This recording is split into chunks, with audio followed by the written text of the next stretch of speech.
Do you ever ask yourself, when was the last time you built any honor for your house? Hi, I'm Joe, and today we're going to see some more Star Trek brick builds based on the Klingons. Now, I don't have a huge Klingon collection, but I do have a few small ships and a weapon you see in the background, and let's get a closer look at all of them.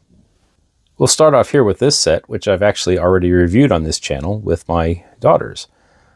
This may look like the Klingon Bird of Prey, but it is actually the Bricking New Signature Edition Klingon Bird of Prey because we won it as part of their first anniversary contest, and we built it and reviewed it over a year ago.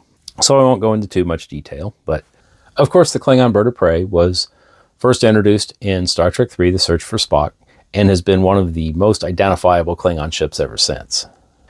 It is a fairly cool looking model. However, the wings, you better leave them in this position because they are only held on in one spot. Let me see if I can show you right there. This connection right here, and it is not a very strong connection, and if you try to move the wing just a little bit, it pops right off.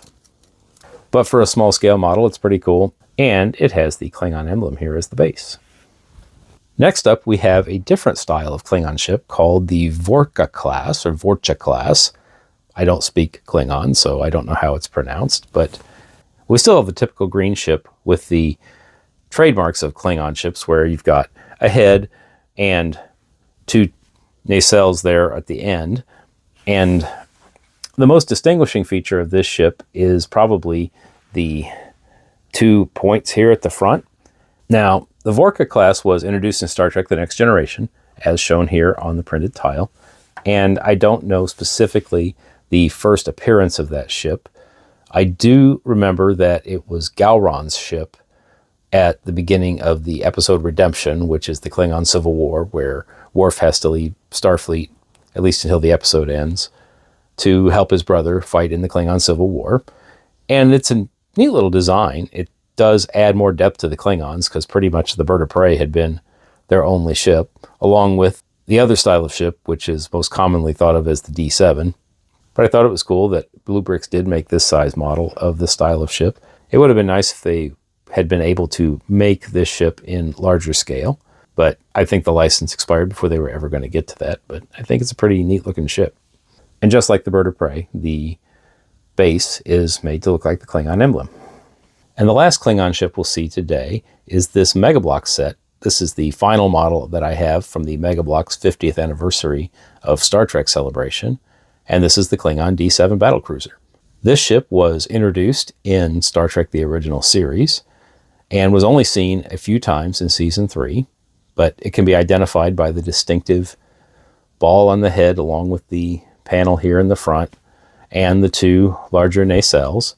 This particular model shows lasers or phasers or disruptors shooting out of the sides.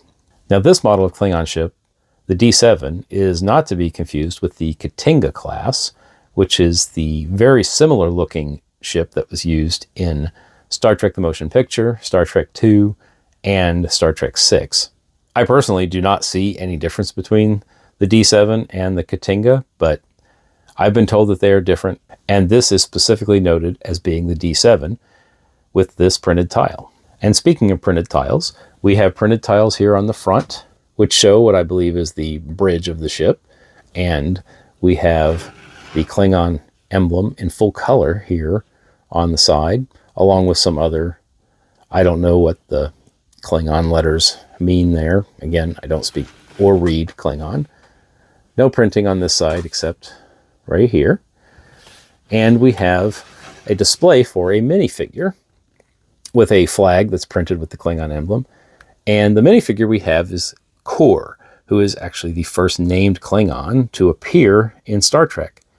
He appeared in the Season 1 episode Errand of Mercy, which starts off with war breaking out between the Klingons and Federation, but they're on the planet Organia, and eventually the Organians reveal themselves to be all-powerful, and they force the Federation and Klingons to make peace.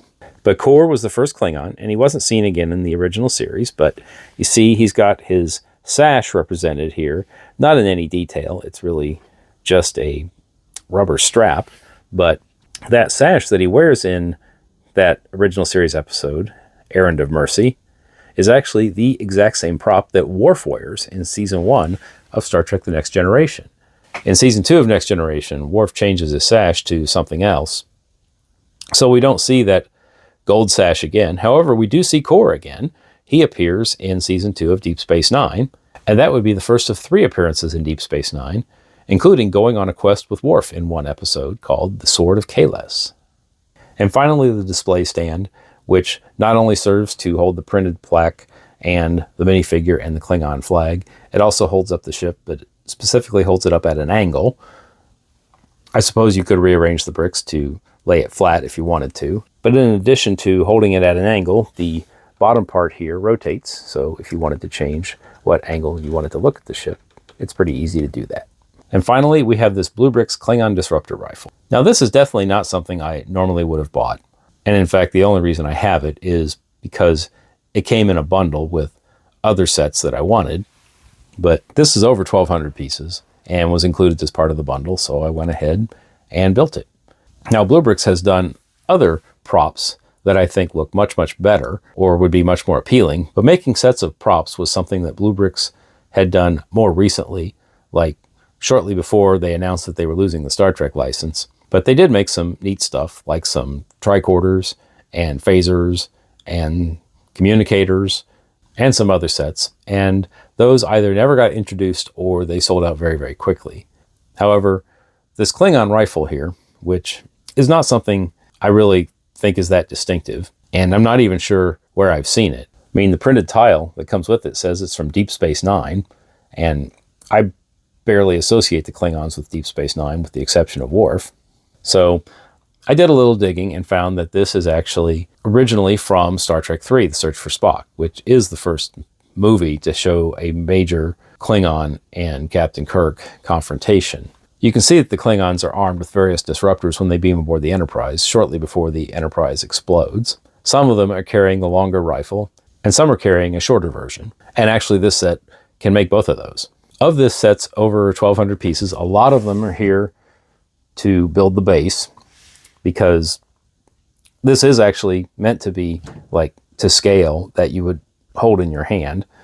Like I would have it like this, and it would be the correct size. And I think it's kind of neat that they even designed the stand here with this little curved bit to hold the handle at exactly the right angle. And then a lot of these pieces, of these 1,200 pieces, you've got a ton of these little 1x1s here that I didn't quite line up exactly. While BlueBrixx brick quality has been getting better, 1x1s still remain iffy, and sometimes you can see I had a little bit of a challenge getting them all the way down. And earlier I said that this could be either the longer rifle style of disruptor or the shorter one. It actually comes apart pretty easy. You just pull the top part off, and you've got a regular disruptor. In fact, it even stands up on its own. And this is what you see more often in the Klingons in Star Trek III, or at least from the lead Klingon. I don't think I've ever seen a Klingon fire the full rifle. You have truly honored me by watching this video. I still have 3 more batches of Star Trek sets to show off, so I hope you'll come back for the next one. But until then, remember, today really is a good day to build.